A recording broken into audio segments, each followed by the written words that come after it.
Hello po sa ating lahat, mapagpalang hapon mga team EDSI. So ang topic po natin, BNC ay sinusulit nga po, no?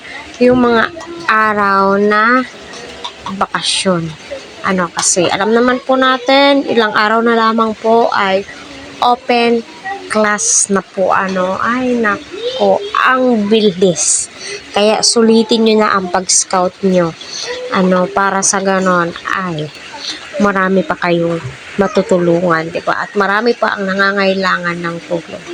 Kahit saan si Edu ay hindi po pwedeng hindi kasama si Beyonce. Ay, nako, sana all.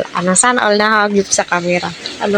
So, bilang supporters po, nakakatuwa kaya yung makita mo, yung magka-love team, kahit saan pala magkasama sila, di ba?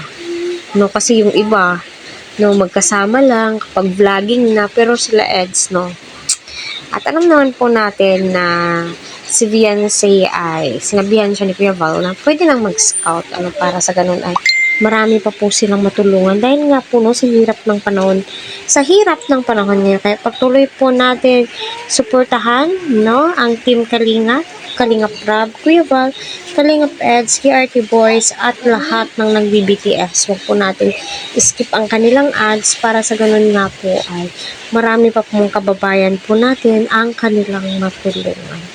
So, ano po yung masasabi po ninyo dito sa video ito? Ang masasabi ko po ay dapat lamang po na sila yung suportahan, tangkilikin ang kanilang mga vlogs, lalong-lalo na po ang EDSI, kasi kita naman po natin yung effort po nila para tayo ay ma-excite, dahil sa papaanong paghagip ng kamera sa kanila ay my God, bilang supporters ay syempre matutuwa po tayo kasi yan po yung gusto natin, di ba, yung parati silang magkasama para sa ganon ay magkapalagayan ng loob para hindi na po mahiya si Beyonce kay Eds, di ba, napaka-importante po nun.